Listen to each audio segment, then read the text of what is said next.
Welcome to the PDB Situation Report. I'm Mike Baker, your eyes and ears on the world stage. All right, let's get briefed. We'll kick things off today with a surprising counteroffensive by Ukrainian forces in Russia's Kursk region, targeting key supply lines and catching Moscow off guard. George Barros of the Institute for the Study of War, well, he joins us to break it all down. Later in the show, we turn to the escalating political crisis in South Korea, where the nation's impeached president has been barricaded in the presidential residence, defying arrest attempts amid allegations of insurrection following his brief declaration of martial law. If you're confused, well, you're not the only one. But joining us to provide insight into that situation will be retired U.S. Army Colonel John Mills. But first, our Situation Report Spotlight. This past weekend, Ukrainian armed forces launched a surprise counteroffensive in Russia's Kursk region, advancing up to 1.7 miles beyond the Russian front line on the first day. Utilizing British-made Challenger 2 tanks and electronic jamming equipment, Ukrainian troops targeted key supply lines and military installations, disrupting Russian defenses. Now, the operation resulted in significant Russian and North Korean casualties. Remember the North Korean troops? With reports indicating that approximately 3,800 North Korean soldiers have been killed or wounded to date. And for those of you keeping count at home, that would be about a third of those that are believed to have been sent by Kim Jong-un to help Putin with his Ukrainian efforts. This development comes after months of reports suggesting that Ukraine was losing ground in Kursk, making this counteroffensive a significant reversal, of course, in momentum. Ukrainian military leadership has described the operation as a critical step in regaining control over contested areas and applying pressure on Moscow's assets near the border. Still, we don't know if this represents a serious effort to push deeper into Russia or if it's some type of desperate gamble from Ukraine, which many observers believe is frankly on its heels right now. For more on this, we're joined by a good friend of the show, George Barros. He's the Russia team lead at the Institute for the Study of War. George, it's great to see you again. Thank you very much for coming back on the Situation Report. Hey, Mike. Thank you so much for having me once again. Happy New Year. Oh, and to you, too. Here's to a safe and happy and successful 2025. Let's start at the very top here with this counteroffensive, this offensive, whatever we want to call it. What do you make of this move by the Ukrainian military?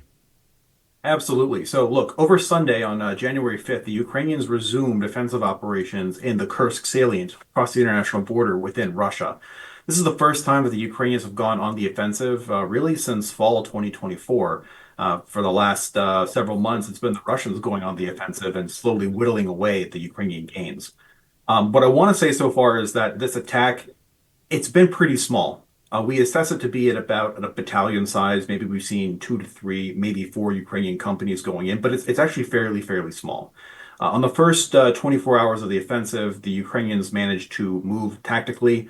They expanded their lines very slightly. They got into a village called Berdin, but in the last time this gone through, it seems like the Russians so far have successfully repelled those attacks. They've reportedly cleared Berdin and they pushed the Ukrainians back. But it's not quite over yet. Russian forces and sources are reporting that the Ukrainians might actually just be showing us the opening foray of a larger operation. And Russians are speculating that this could have been a testing run for a larger operation elsewhere in Kursk or even elsewhere in the theater within Ukraine, like in Donetsk or in the southern front line. Whatever happens, I would be really hesitant to call this a massive operation. I mean, it's a tactical, at best, battalion-sized attack. It didn't change the lines a whole lot. It seems like the Russians have pushed back the Ukrainians so far from what we're tracking. And it really leads us to the question of what could the Ukrainian intent be with this operation.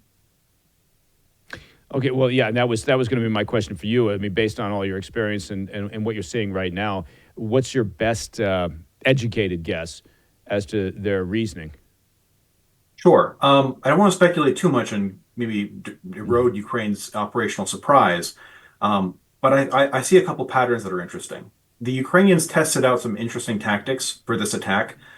They successfully blanketed the Kursk area of operations with electronic warfare interference on the EW spectrum, the electromagnetic spectrum, and that degraded Russian forces' ability to use these remotely piloted first-person view attack drones to engage Ukrainian vehicles.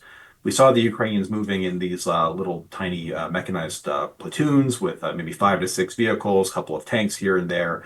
And they managed to be able to get across the fields that these FPV drones are typically pretty capable at reconnoitering and destroying. We also saw is combined efforts to include Ukrainian HIMARS and long-range strikes to interdict Russian rear areas to prevent redeployments, to take out Russian command posts, while the Ukrainians were also conducting these EW interference and the ground attack. So it looked sort of like a combined operation or a combined attack where you had multiple different service branches supporting a ground maneuver. And for what it's worth, it seemed to move. Now, that's interesting because we know that the Ukrainian larger counteroffensives of the past, particularly the summer 2023 counteroffensive in the south in Zaporizhia, were unsuccessful because those Ukrainians weren't able to breach a well-prepared defensive line, in part because the Russians had really strong defenses. They had the ability to use drones. And so the requirement for how to restore maneuver to the battlefield is actually how do you get the ground forces, the guys, riding in the infantry personnel carriers to actually interact with the electronic defense guys to take out the Russian drones, but not your friendly drones. And then how do you integrate the long range strike capabilities into that as well? And it seems that the Ukrainians might be experimenting with how to achieve a surprise and move tactically by combining some of these complementary effects together. But we'll see. Okay. Yeah, yeah. No, I appreciate that, and I realize again, it's careful. You got to be careful not to speculate here at this point. But what do you make of their position right now in eastern Ukraine? Again, you kind of pointed to that as saying any large scale offensive may take place there, but give us the state of play in eastern Ukraine currently. Absolutely. State of play. The Russians have the initiative across the entirety of eastern Ukraine.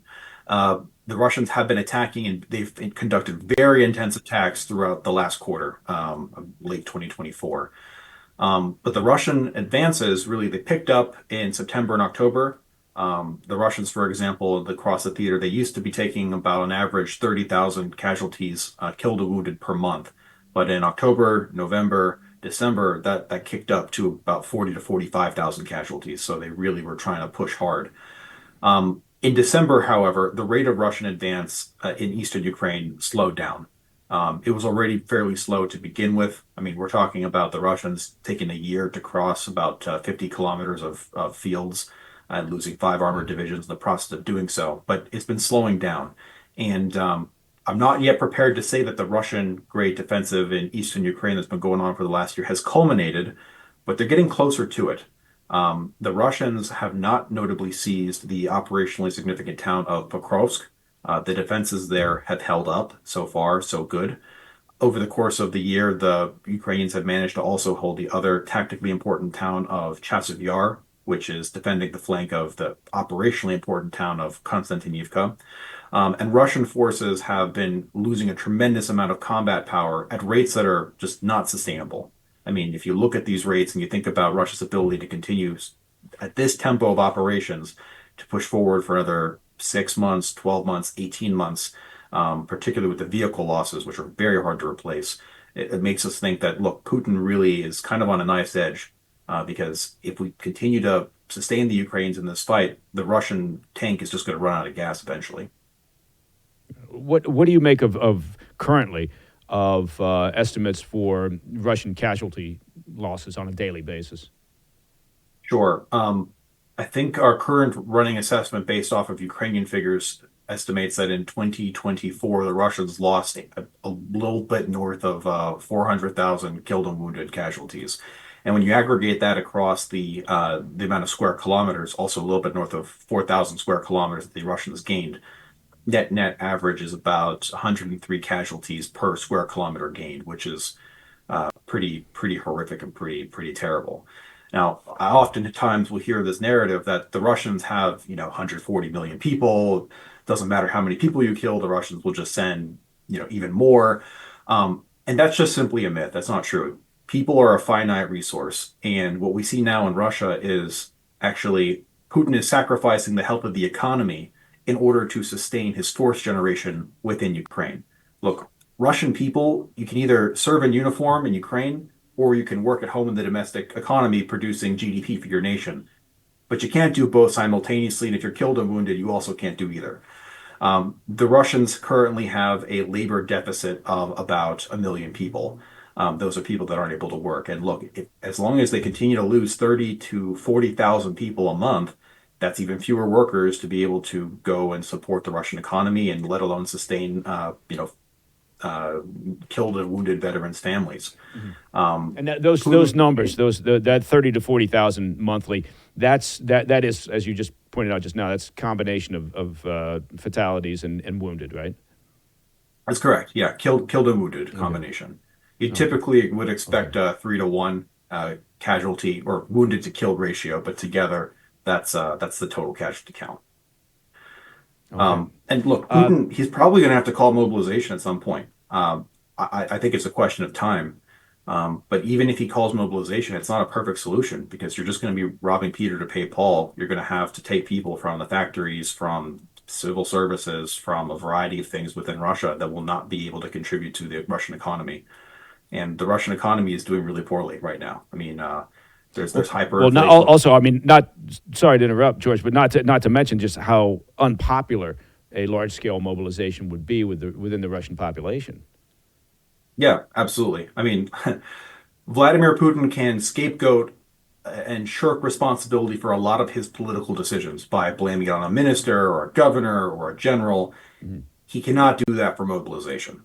I mean, there are a lot of things he can shirk, but as president of the Russian Federation, calling mobilization is uniquely his, and it's actually the reason why he is uniquely unwilling to make that decision. It's sort of the decision of last resort, but I view it as an inevitability and a question of time at the current tempo.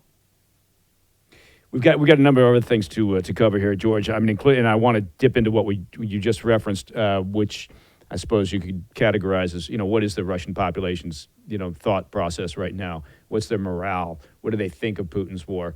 And then, of course, there's the North Koreans.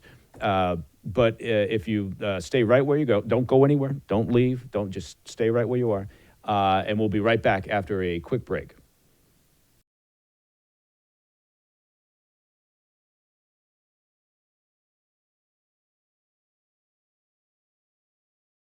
Welcome back to the Situation Report. Joining me once again is George Barros of the Institute for the Study of War. George, thank you very much for sticking around.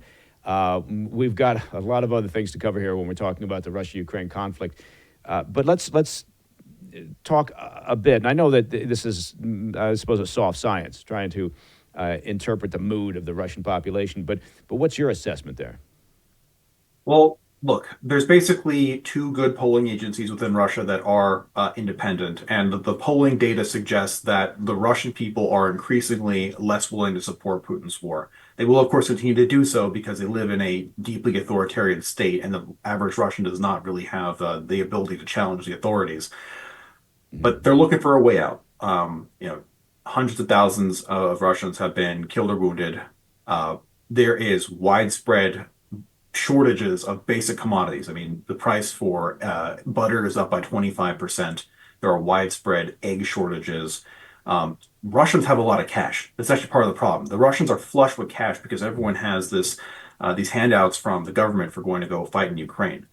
We got a new record now. The Oblast of Samara will give you 4 million rubles, about 36,000 US dollars, just as a one-time sign-on bonus. That's almost 4 times the average Russian annual salary, just in one sign-on bonus. And this causes problems. When you have a lot of cash, that causes the prices to go up. That causes inflation to go up. It erodes your actual national wealth.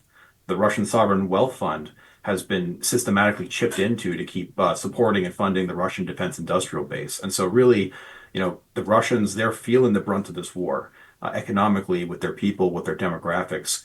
And I would argue, especially for the incoming Trump administration, look, if we're going to cut a deal, we shouldn't try to cut a deal on day one or maybe within the first couple months, because the longer we protract this conflict and the longer we erode Russia's national wealth, we erode their demographic situation, we erode their Soviet-era tanks that they're burning through, the more likely you'll get a breakthrough on the battlefield tactically with breaking the back of the Russian economy, or in the diplomatic arena, as Putin really wants to evade the nexus of these interconnected problems related to sustaining a long war. Yeah, I mean, it's a bit reminiscent of the end of the Cold War, right? That That was what essentially broke the back of Russia then. At that point of the Soviet Union, anyway, was being outspent. Right? They couldn't afford to keep up with essentially the arms race. So I mean, it's a fascinating point, but I mean, how are they affording that? If you're talking about somewhere in the region of $36,000 for a signing bonus for their soldiers, how is the Russian economy even at this point? I mean, what's propping them up? They're eating into their sovereign wealth. So the Russians have a Yeah. sovereign wealth fund. Putin built it up in the 2000s when oil prices were high and Russia was really cashing out by selling a lot of crude oil. And the liquidity portion of Russia's sovereign wealth fund was about $122 billion in 2022 before the war. It's now down to $56 billion, the liquidity portion. And the Wow. Russian federal budget deficit for 2024, I believe, was slated to take about 60% of that liquidity. And so, really, they're burning through that money. I mean, all the wealth that Russia created for the first 2 decades of the 21st century. And that's largely what's been funding this war. Of course, they have fiat printing as well, and they're able to print money as well, but that just caused the inflation to go up. And the Russian central bank, Right. they currently have a overnight lending rate of 21%. I mean, can you imagine having 21%? I mean, that's crazy. Yeah. Yeah. To what degree do you think China, the Chinese regime under Xi Jinping, to what degree have they played a role in sustaining Russia's economy? They've been playing a huge role. I mean, Russia has been purchasing dual-use components from the Chinese. Basically, all first-person drones that both the Russians and the Chinese use come from China. Tactical gear, I mean, IFAC kits, body armor, peripheral accessories that you put on. All this sort of stuff comes from the Chinese and supports the Russian war effort. Chinese are also buying oil, they're buying Russian gas. That keeps the Russian state coffers going up high. So without China and Chinese economic and political support, even though they're not yet sending, at least that we can see in open sources, unequivocal military support, it's been a key ally. I mean, all of Russia's allies supporting their effort have been key enablers. The Iranians with the Shahed drones has been a huge deal. The North Koreans sending 10,000 troops and also now confirmed heavy artillery self-propelled guns for the first time now reaching the front lines in Ukraine, confirmed as of today. I mean, without these foreign partners, Russia would have probably gone for broke earlier. Yeah, let's talk about the North Korean situation.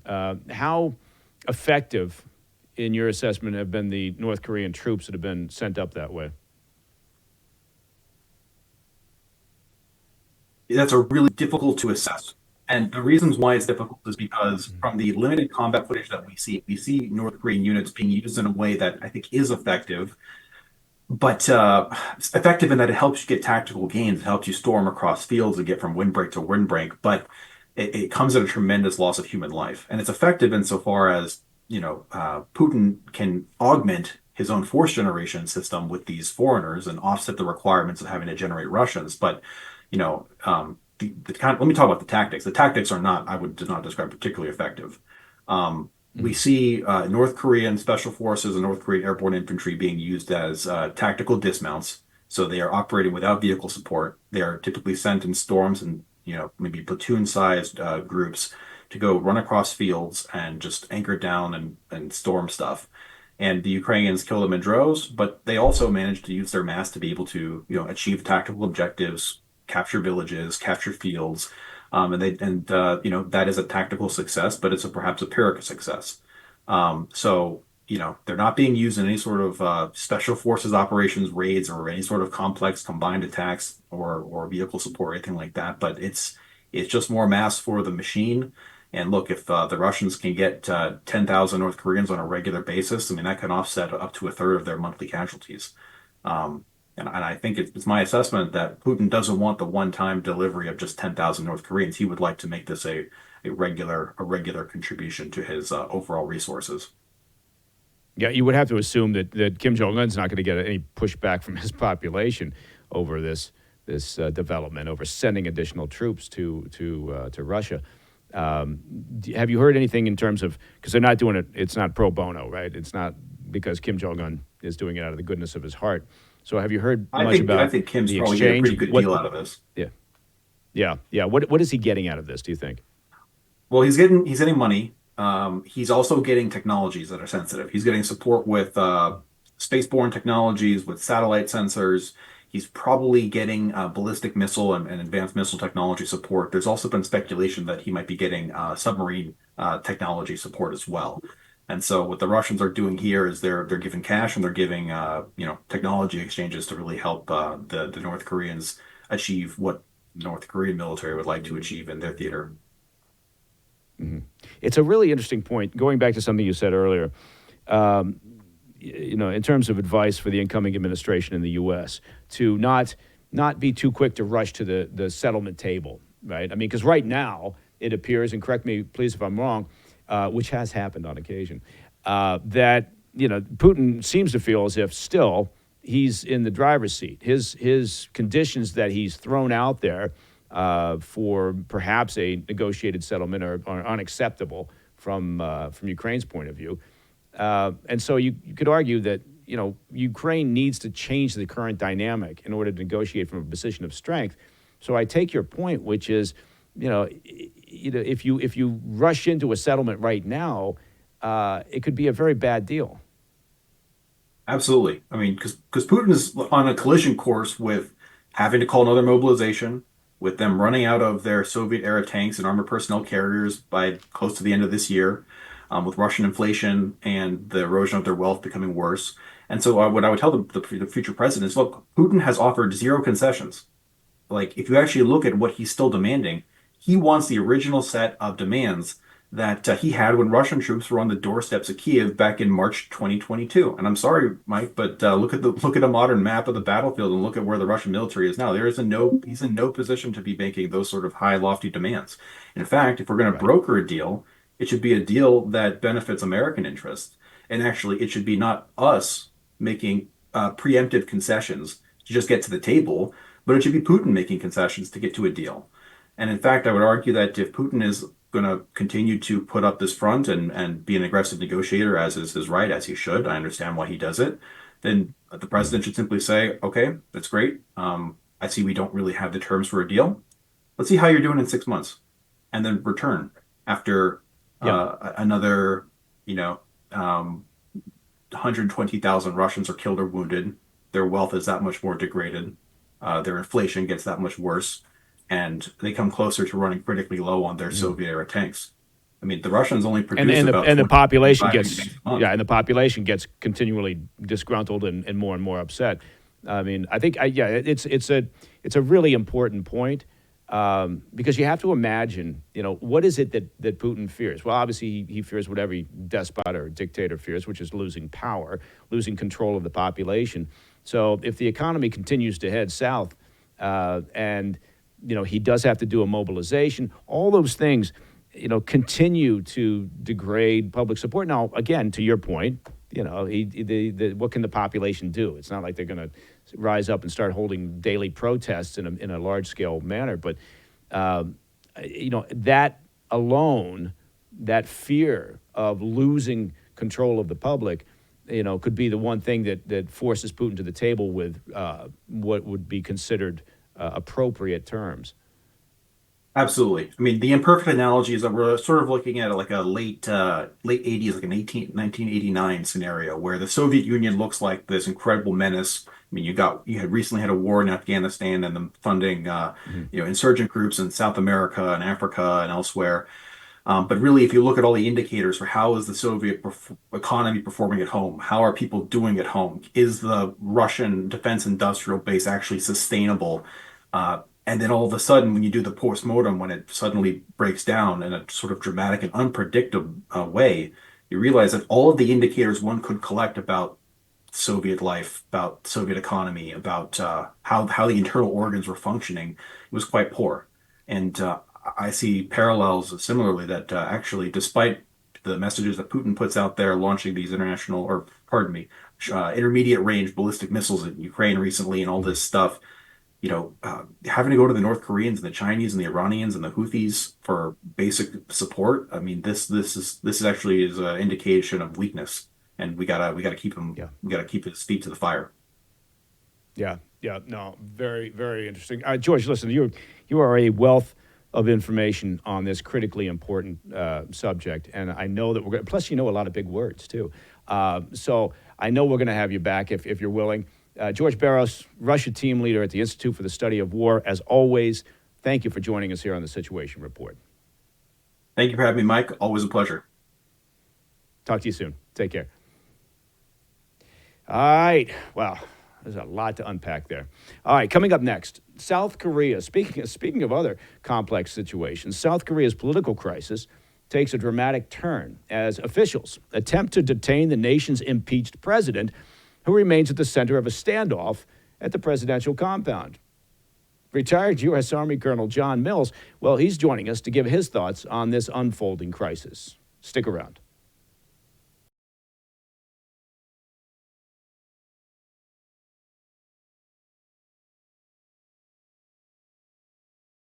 Welcome back to the Situation Report.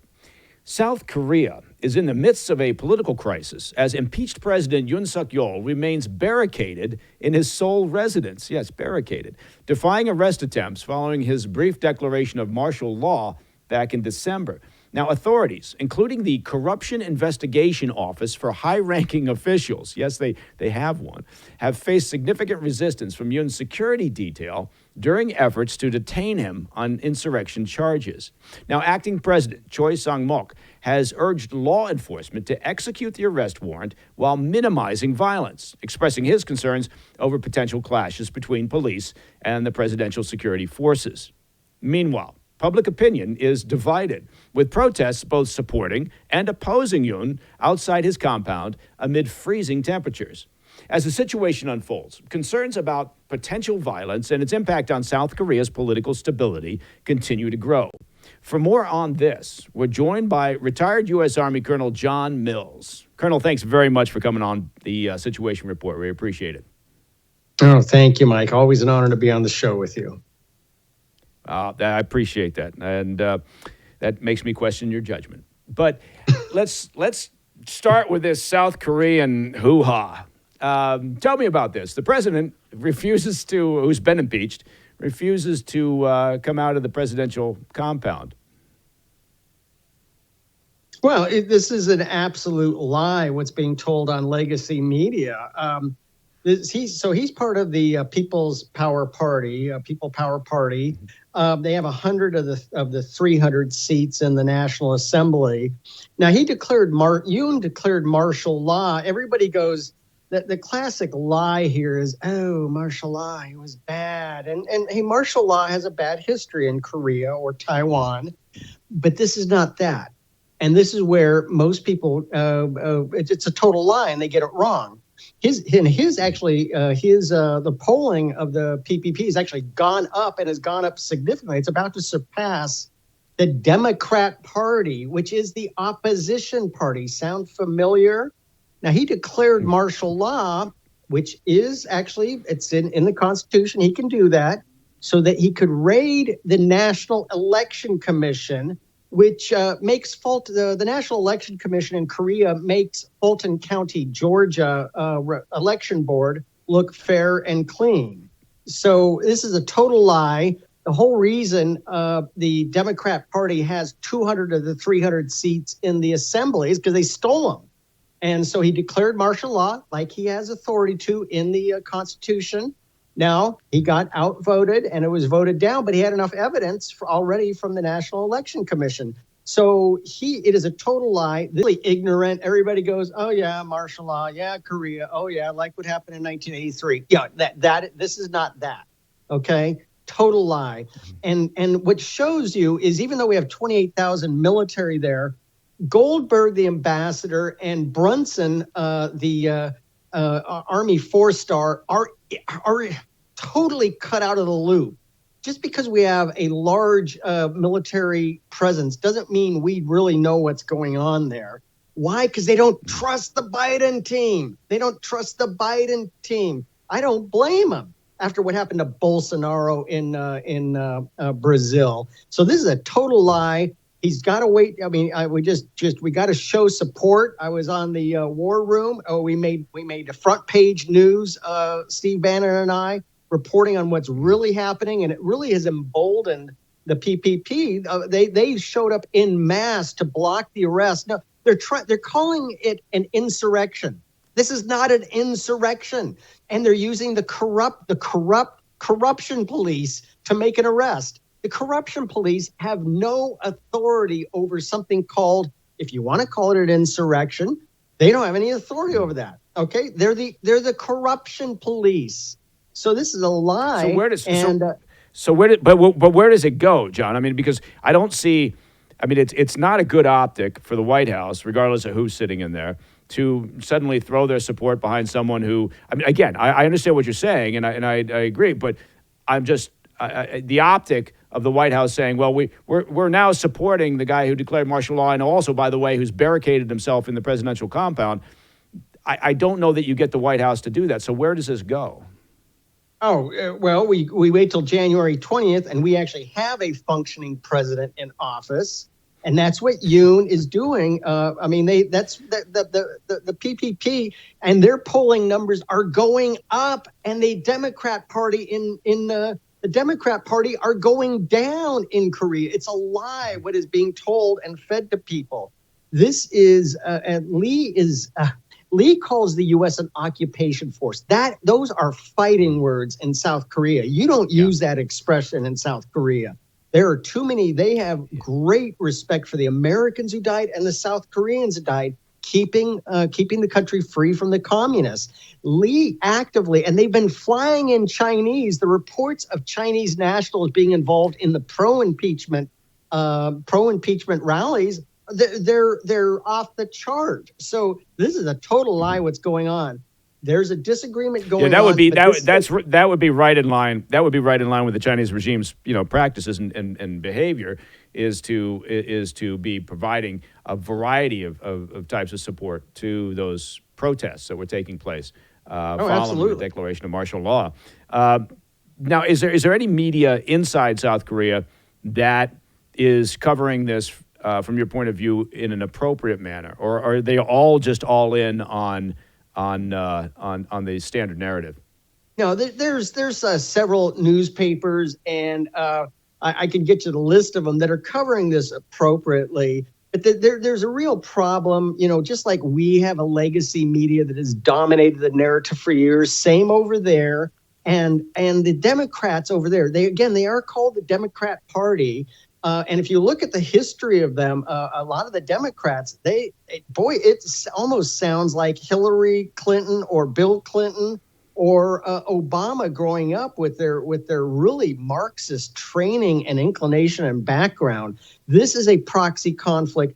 China is trying to take out, if you look at facing China from our perspective, South Korea is the right flank. Okay, that's the right flank. They also are extremely, I know from World War II, there's a lot of hard feelings toward the Japanese, but what Yoon has been trying to do, because he sees the greater threat as being the communist and the communist insurgency, North Korea, but China.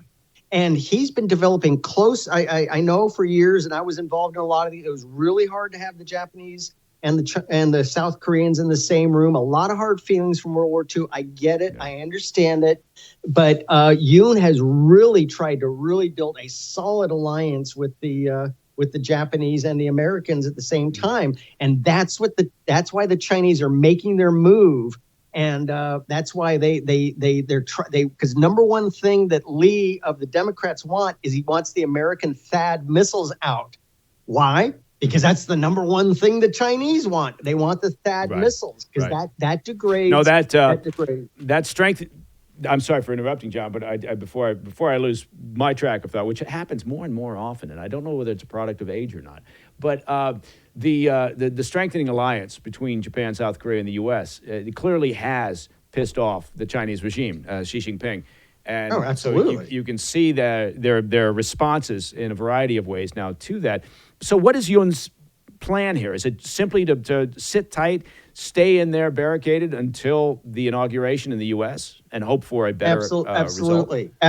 That's what you were seeing. So many American and South Korean flags over there. That's why you're seeing the red MAGA hat.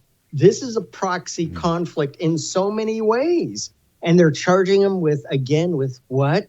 Same thing. They said they were charging the J6ers with insurrection, which they actually didn't charge them with, but they kept on using the word insurrection.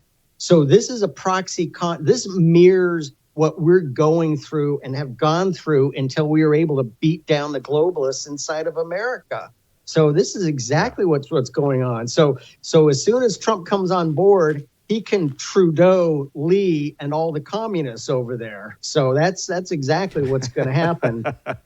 I'm sorry, did you just patent a new phrase involving Trudeau? Yes, Trudeau. You've turned it into a verb now. So it is a verb. It is a verb. Yeah. The Situation Report is educational on so many levels. Colonel, if you'll stay right where you are, don't move. We've got to take a quick break, and then we'll be right back with Colonel John Mills.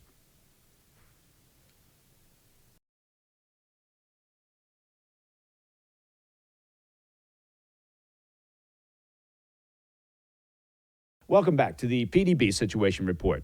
Joining me once again is Colonel John Mills. Colonel, let's move from South Korea over to, I don't know, let's go to Panama.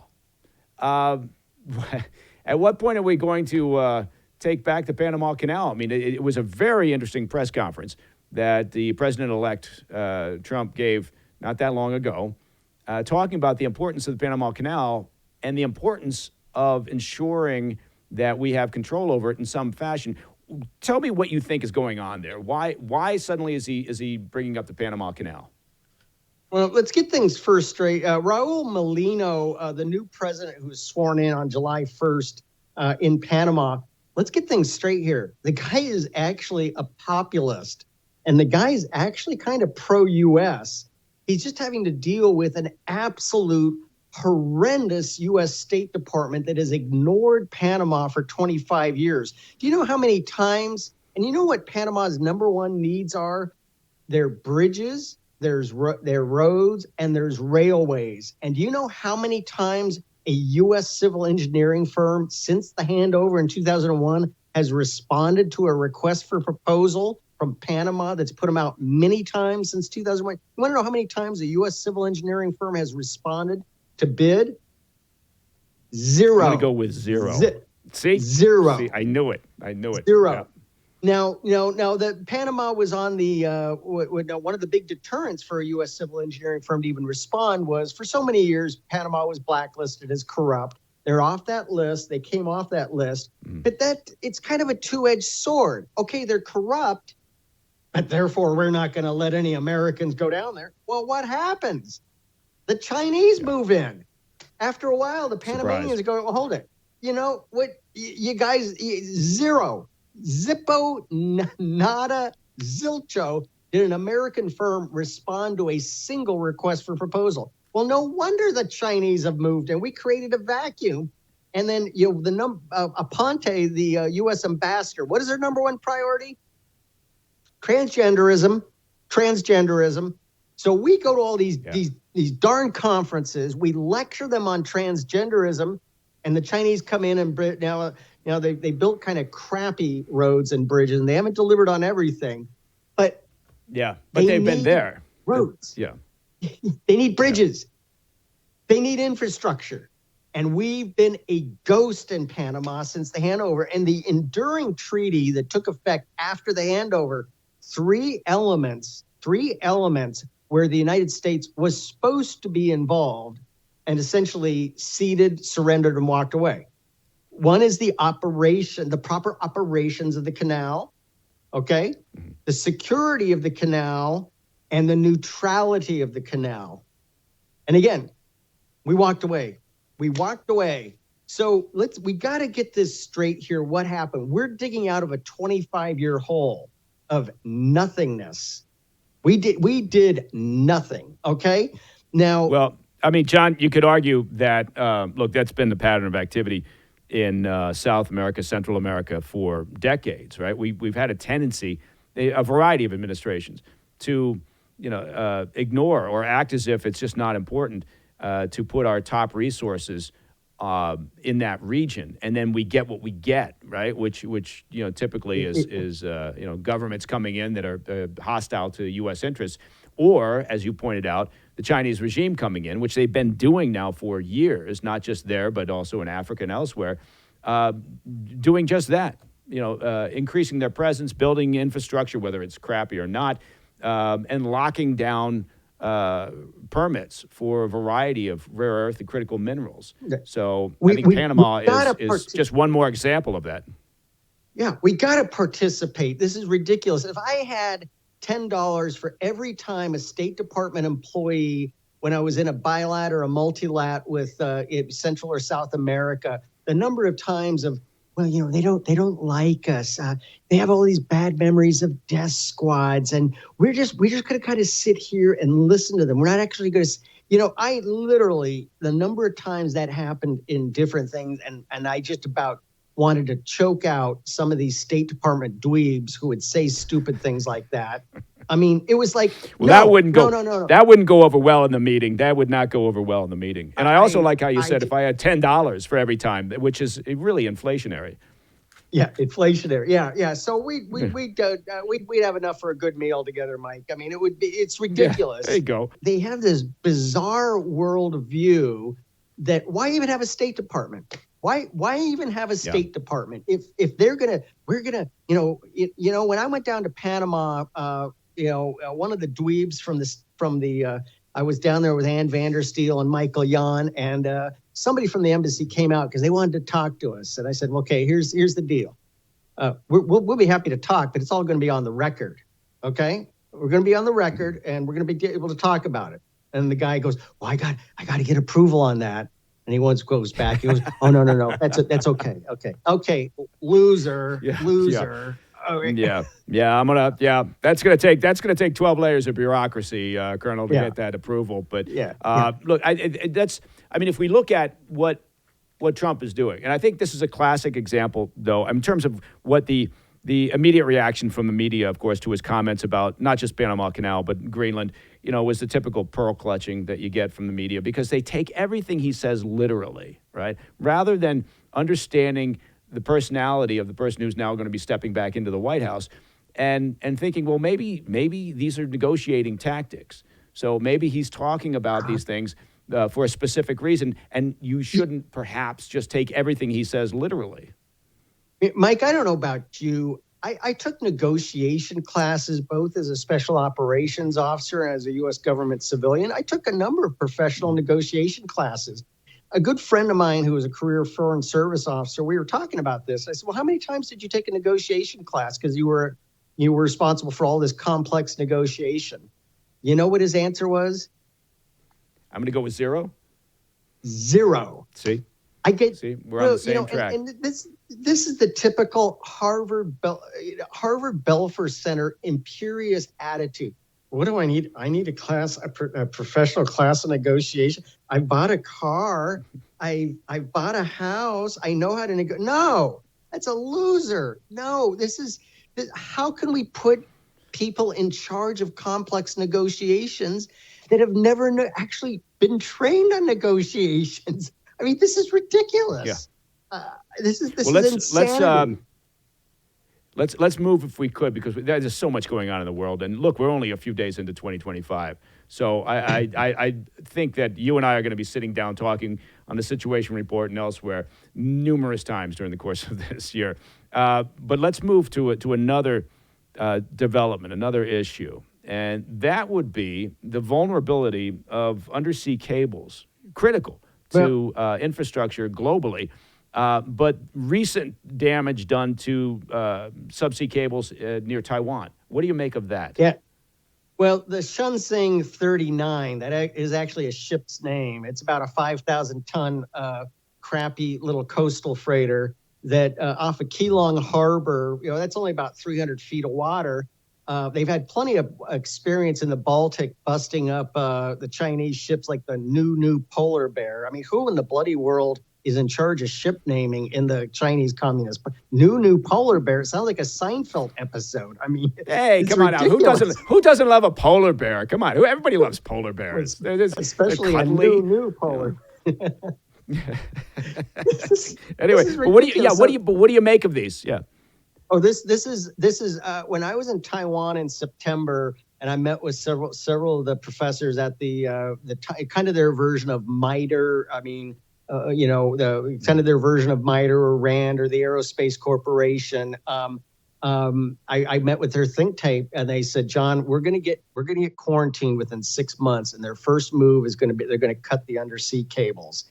Sure enough, what did they do? It was the PTE, the Pacific Telegraph Express, not telegraph. It's the PTE cable, which is a most undersea cables. It's a consortium that own them. It's not one company, but it went north and they drug that and they snapped the cable. And the telecom provider knew right away something was going on. And and it immediately did what? This is what they learned in the Baltic. Is they immediately went AIS silent, so you couldn't track it. Its last known signal was Friday morning. I checked it out, and it went dark. And then where did it go? It went to Busan, South Korea. Isn't that interesting? So this is a bad ship, and that was intentional. And this was the first step toward an actual quarantine. And they know the legal difference of the word quarantine versus blockade. Do you think it's? Are they trying to? I guess what I'm saying, are they trying to send a message, or are they testing? Are they looking for response? The extent of potential damage and disruption. I mean, because it would seem odd if they're just doing this as a slow build up to a quarantine. No, this is it's all of the above, and that the classic. And I can't remember if it was the Soviets or if it was Mao or Trotsky who said, you use your bayonet and you push, and if you feel softness, you keep pushing. You feel hard, you stop. And it's the same thing what they're doing, but. This was, they took the Baltic experience. They've been busting up since December 23 in the Baltic. And hey, it works. It's only about 300 feet of water. Yeah. That isn't much. And this is not deep water. And you're going to catch a cable. It's kind of a Luddite approach, but it works. And you just drag your cable. You're going to snap it because but it's not the first. It's not the first incident. I'm sorry for interrupting. It's not the first incident either, I mean, of this and the same methodology used to damage these cables. It's the first major, because there was a smaller cable trunk line that went to one of the, you had Kinmen and then Matsu up north. It was up to Matsu, one of the coastal islands of, one of the coastal islands that's like it's within mortar range of the mainland. They cut that cable. I'm not sure that one was a totally intentional one or just a bunch of podunk fishermen just messing around. But this was definitely intentional. And it went AIS silent and then disappeared up towards South Korea, coincidentally or not, coincidentally. Well, I tell you what, I don't know that we've solved any problems here today, John, but I think we've certainly highlighted a number of problems. And like I said, I think 2025 is going to present us with a number of opportunities to have these conversations because I don't think things are going to suddenly turn calm and peaceful. Colonel John Mills, as always, thank you very much for your insight, for your willingness to join us here on the Situation Report, and I hope to see you again very soon. Oh, absolutely, Mike. Thank you so much. Take care. Cool. Talk to you soon. Take care. Well, that is all the time we have for the PDB Situation Report. If you have any questions or comments or humorous anecdotes, just reach out to us at pdb@thefirsttv.com because you know what we do with your comments and your questions. We take them and eventually, once a month or so, we throw them into an episode that we call Ask Me Anything. Right? And don't forget, when you send in your question and comments early in this new year, also send along what your New Year's resolutions are. To listen to the podcast of this show ad-free, and you can do that if you're so inclined, become a premium member of the President's Daily Brief by simply visiting pdbpremium.com. I'm Mike Baker, and until next time, well, you do know the drill. Stay informed, stay safe, stay cool.